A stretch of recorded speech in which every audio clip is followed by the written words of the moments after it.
Yes, good evening, everyone. This is Lori. Thanks for tuning in. I arrived at this video from a very long and winding road. Starting a few days ago, I watched The Trials of Oscar Wilde, 1960 with Peter Finch. For various reasons, this idea of homosexuality being illegal, and up until very recent, it was illegal. Even this movie in 1960, it destroyed this film company because it was so blatant. But I've worked on Oscar Wilde plays. I know who Oscar Wilde is and what he's written in the theater.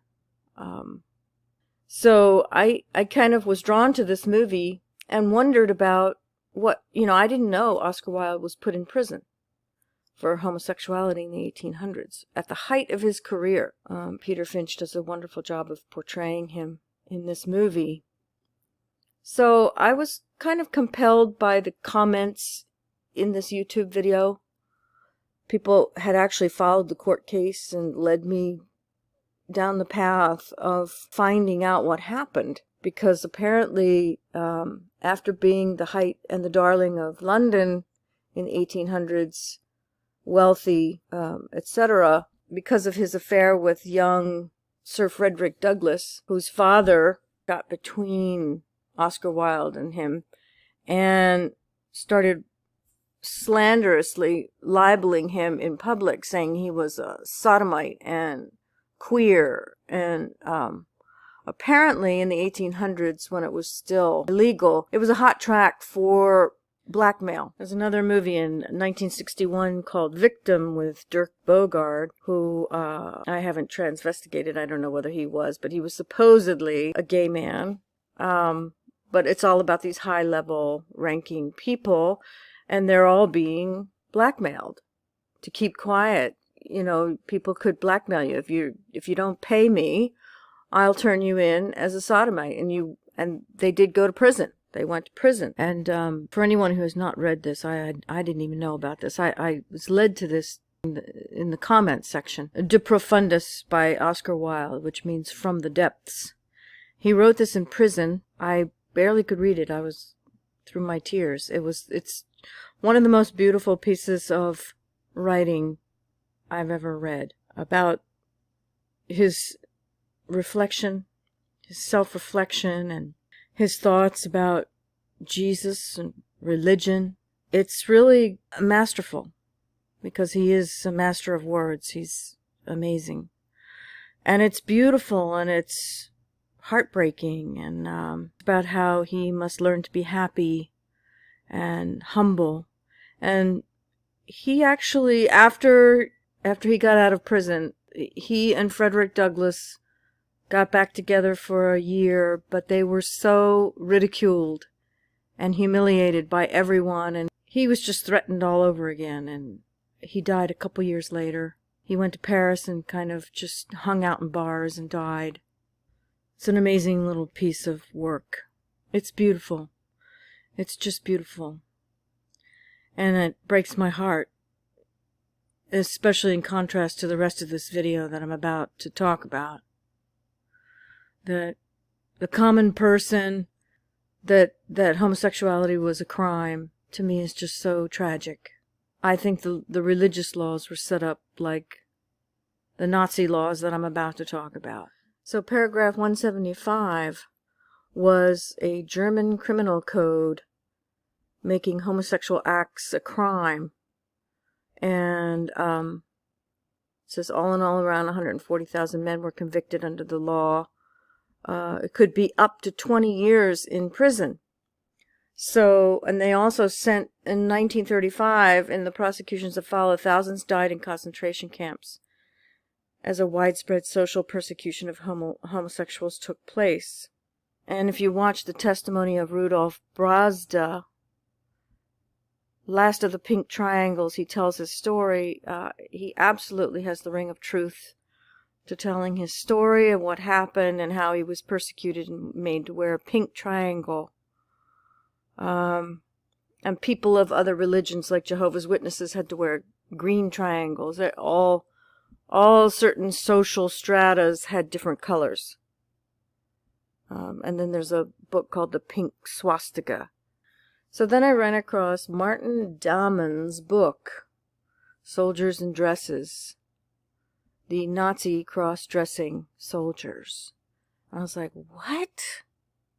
Wait a minute. So it was illegal for people in the public to be homosexual.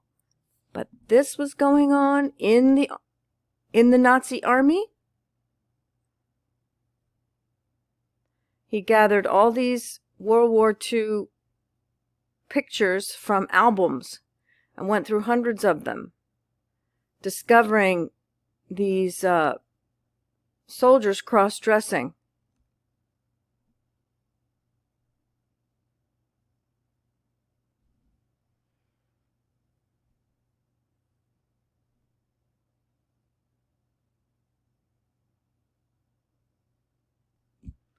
These were not just done in secret. These were done with officers.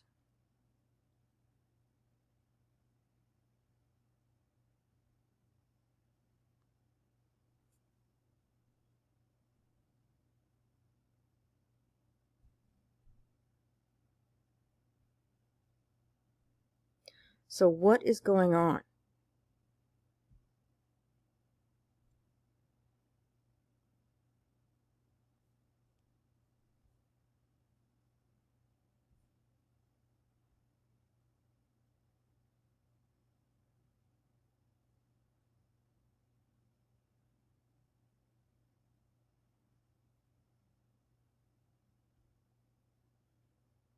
Okay, so this is the Nazis. There's Marlene, who was a man.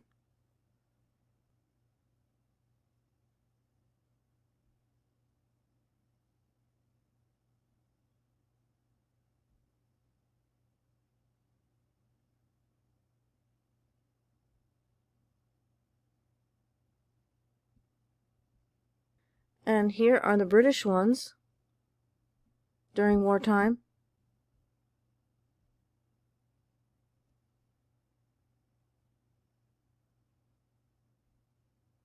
These are British soldiers.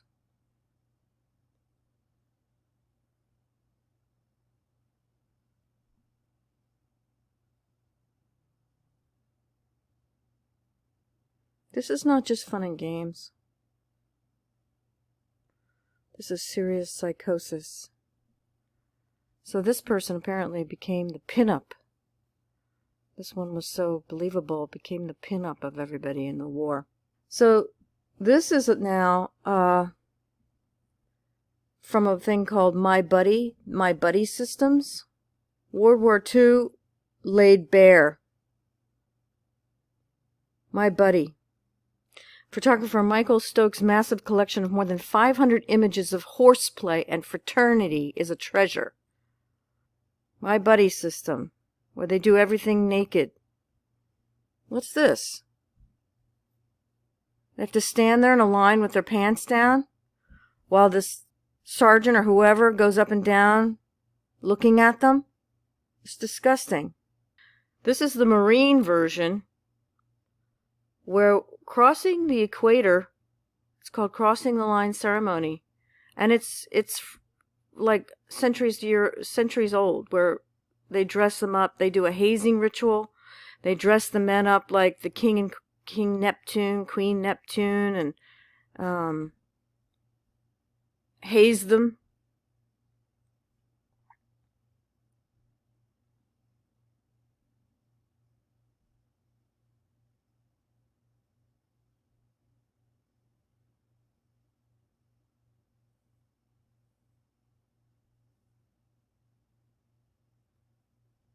Here's some pictures of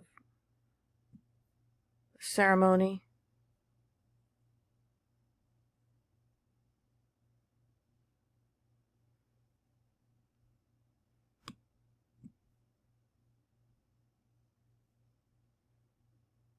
And here it says, Australia. Sailors undergoing the ceremony were physically and verbally abused before being subjected to an act called sump on the rump, where a dark liquid was daubed over each sailor's anus and genitalia. One sailor was then sexually assaulted with a long stick before all sailors undergoing the ceremony were forced to jump overboard and tread water until permitted to climb back aboard the submarine. A videotape of the ceremony was obtained by the Nine Network and aired on Australian television. The coverage provoked widespread criticism, especially when that videotape showed some of the submarine officers watching the entire proceedings from the conning tower. 1816. You get a certificate. You become a shellback. United Kingdom, United States. In the 19th century and earlier, the line-crossing ceremony was quite a brutal event, often involving beating pollywogs with boards and wet ropes. They called them pollywogs. Sometimes throwing the victims over the side of the ship, dragging the pollywog in the surf from the stern. In more than one instance, sailors were reported to have been killed while participating in line-crossing ceremony. Here is the certificate you get. This is from 1998. It was a 7.5-hour interview of Kay Griggs, who's the wife. She became a whistleblower of General Griggs. And she names names, and she goes into great detail. And, of course, she was debunked, and everybody tried to, say that she was COINTELPRO. But if you listen to her, I even looked up, there was one guy who tried to debunk her, but he actually said he couldn't find anything that was incorrect. He tried to contact her, but she was afraid of who it was, and she was kind of skirting issues, and who could blame her after what you hear, her life was threatened, her husband's brother was murdered. So I'm going to play this now, and it's 20 minutes long, and I'll leave all the links to all this stuff. This video is proof. If you're in the military, you have to become a sex slave in order to move up the ranks. And all of our leaders have moved up the ranks that way. This is solid proof, in my opinion. So I'll leave you with this, and let me know what you think. All right, thanks everybody for watching. I'll talk to you soon. A woman named Kay Griggs, the second wife of Marine Corps Colonel George Griggs, can help us understand why everybody is silent. Her information about the U.S. government comes from her husband, her personal observations, her husband's diary, and people she met. Even if some of her information is incorrect, the top military and political leaders of America are routinely blackmailed, bribed, threatened, and manipulated. She mentions many government officials by name, so if her accusations are false, she is making a lot of slanderous remarks about a lot of people. For example, I found my husband's diary, which I have here, which they have been not anxious to have get out. No, they meaning? General Sheehan, General Krulak, Marine Corps colonels, generals, Al Gray, Cook, and especially General Joy. Joy.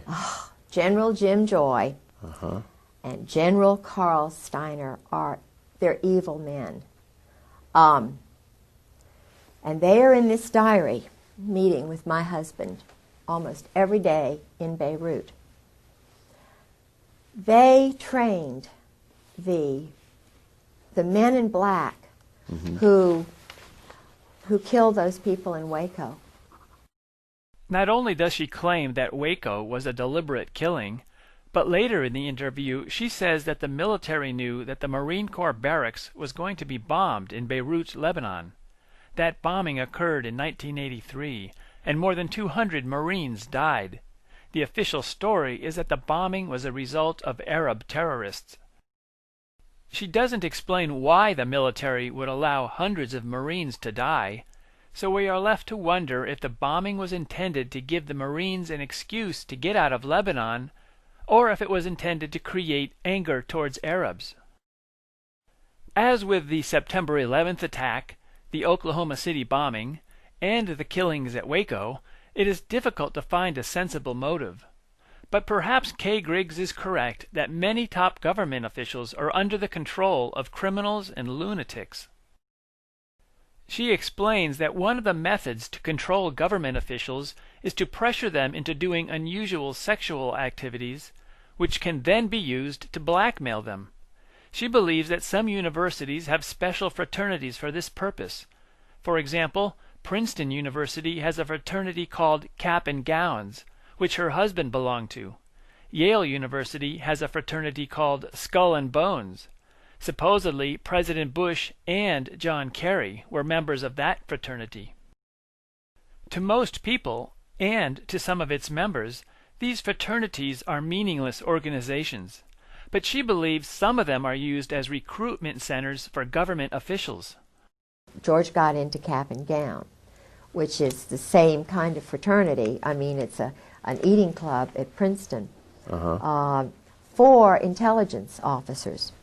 It's Cap and Gown. Would they have anybody involved that wasn't intelligence oriented? Football players and so forth. But I have a feeling that Cap and Gown has a lot of intelligence officers and boys who may have been raped. Of course, they'd never talk about it.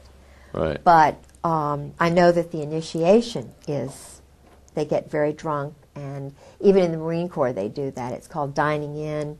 They have the shellback ceremony. They do a lot of homosexual enticement. The boys are, when they come in, when they're new recruits, they strip them nude, they violate their personal parts. There's a lot of that is going on. What about even now? Tailhook? Yeah. Is there a connection?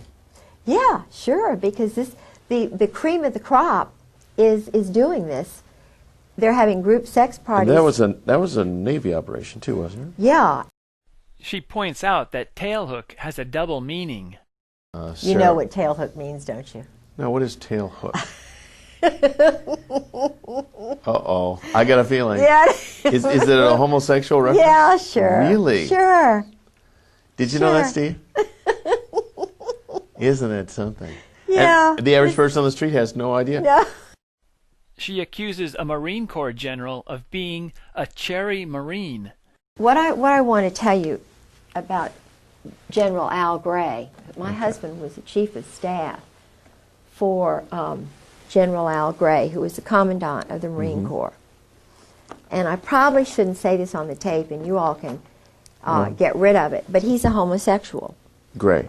Gray. Okay. He's what they call a cherry Marine.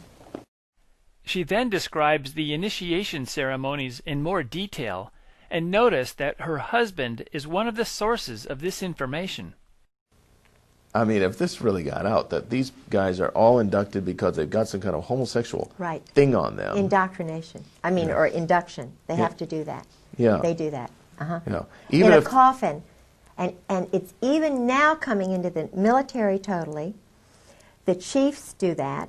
They put them in the coffin. They do the bowling ball trick. Okay, you're going to explain this. What happens when you get in the coffin? Why do you get in a coffin? Oh, they get, when you get your eagles, that's a German thing. Okay. You know, it's what the German high command did, and most of them, you know, had the boyfriends and stuff, the Krupps and all of that.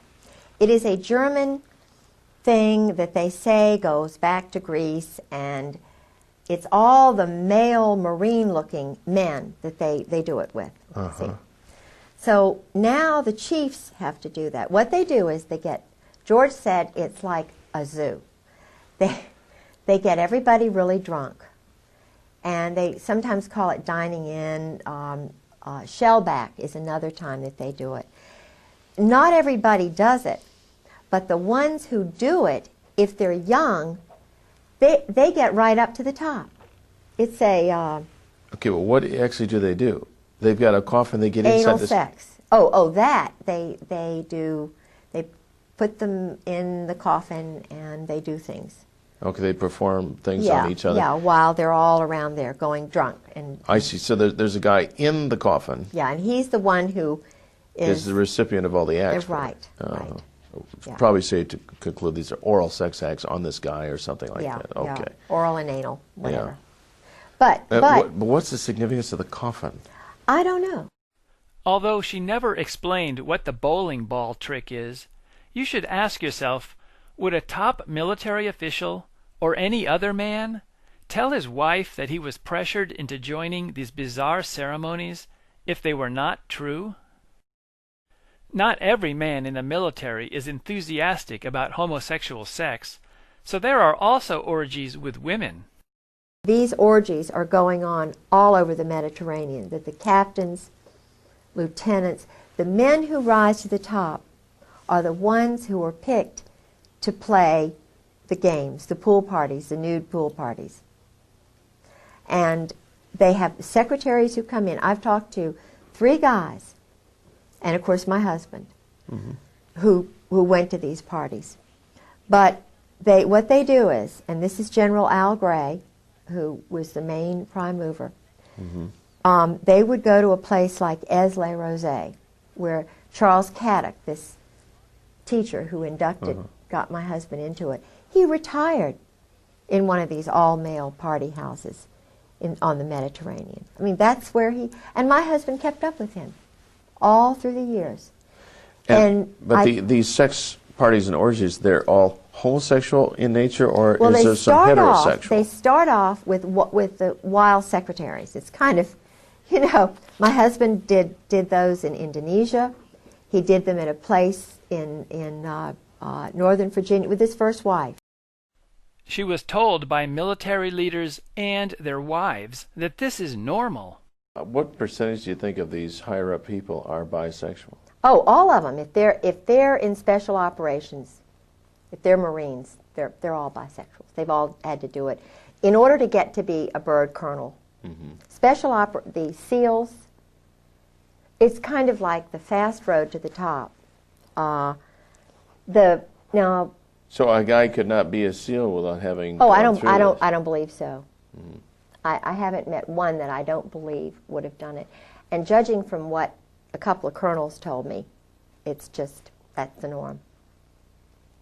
It's just you women, y'all are so sissy, y'all are just, you don't understand how it is. We're under so much pressure. And when Valerie Wilhelm told me that about Charlie, I just could not believe what Charlie Wilhelm would be a...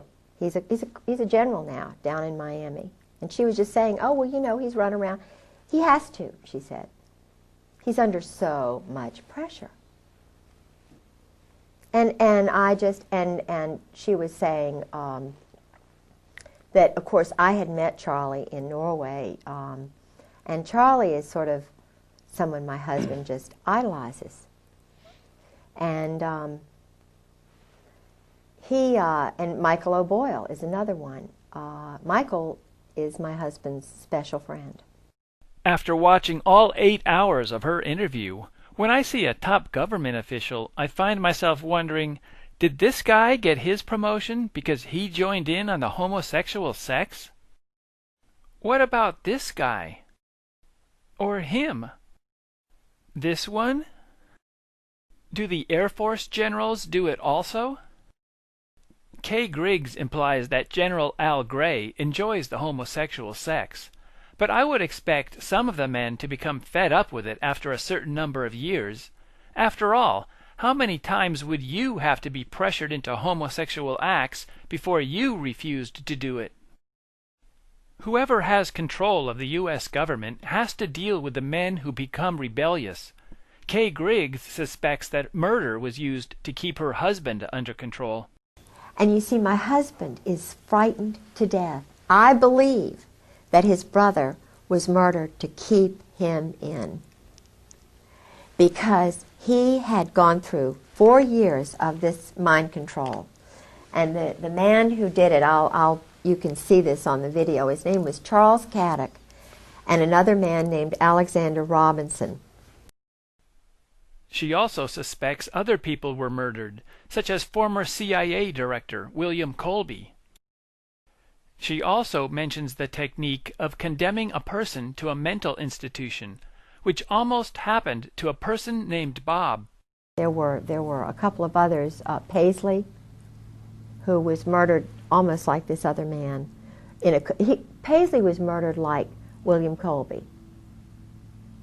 Paisley was also hanging around with homosexuals. He went to the Rush River Lodge.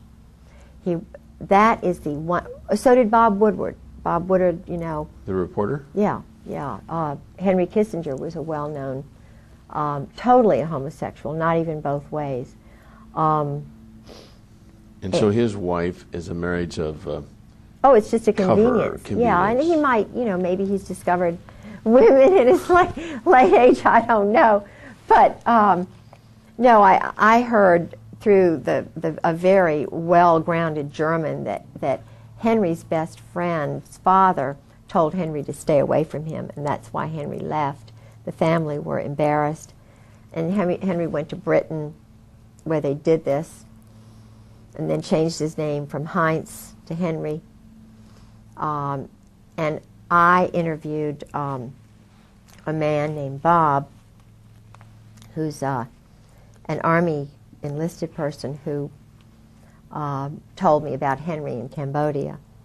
So he, up through Cambodia, he was actually raping young men. And of course, that experience destroyed the lives of these 5 young men, according to the source. I mean, he said he was crying, and this man was a perfectly wonderful, functioning, young married man who worked for a newspaper on the Eastern Shore and had 3 young children, went to Vietnam as an enlisted man, was put in Cambodia, which he said it was a lie living there, and then ran into Henry Kissinger, or Henry Kissinger ran into him and did certain things to him, invited him into his tent with some other men. It was horrible, but it was, you know, he said it's wartime and so forth. But he said, you know, I could have taken it mentally if it had been a bunkmate or something. But he said, when it's someone like Henry Kissinger who does it to you, you're ruined. He said, I could never, he said he came back home. Oh, and this is interesting, and I really believe that Bob's right. He said, Kissinger said to him, if you ever tell anybody, if you ever mention a soul, it's the end of you. Don't you ever tell anybody. Well, when he got back, when Bob got back, he went to a special hospital, and they were going to keep him locked up forever. Bob? Bob. A lot of the other boys just, you know, my feeling is that he was flagged the way I was flagged when General Gray and, you know, Wilhelm had me flagged because I broke up the go-go dancing in the officers' club. I was labeled a troublemaker because I thought it was wrong for married men to be going out with topless go-go dancers in the officers' club dining room, and I took pictures of it, and my husband, you know, got really mad and so forth. How could it be that all top government officials are willing to allow this corruption, rape, and blackmail? Kay Griggs says that the people in control of the government are grooming emotionally weak boys for top government positions. She explains that this recruitment process starts while the boys are teenagers or younger. They have little boys that they pick out, and they call them special.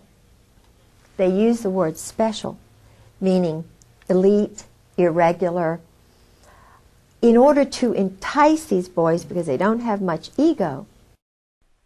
They look for boys who are suffering from low self-esteem, poverty, and mental disorders. People who are not happy with themselves are easy to manipulate with praise, and children from poor families are more susceptible to promises of top government positions. She explains that some of these boys are put into all-boys schools and exposed to homosexual activities. She accuses a man named Charles Caddock of being one of the men who manipulated the young boys. Charles Caddock was the bodyguard, quote-unquote teacher for these guys. So they would go out and play in the woods, and they were doing homosexual things with them. She investigated her husband's background and believes that these people were pushing him into homosexual activities. I called all these roommates at the Hun School and at Princeton. They told me things about George and, holding hands with, with Caddick and other people, about being a cheerleader and going off and so forth. Now, a cheerleader, this is a kind of a trade name, right? No, he was a cheerleader for at Princeton. At Princeton. Okay. And he traveled with the football team. Okay. And here is a guy like that. They put him in the Marine Corps. I don't think that was very nice. Do you know what I'm saying? It was hard for him. She believes that President Bill Clinton was also selected for this program of abuse and blackmail. As you describe this, I can't help but think of Bill Clinton. Well, of course he was. He was one of those profile boys. But the difference between Bill Clinton, and I'm not saying Bill Clinton's better, but Bill Clinton did not he didn't know anything about the assassinations. How would you feel if you had been put into an all-boys school when you were a teenager, subjected to homosexual sex, and offered high-level government jobs? When you rebelled, your brother was murdered.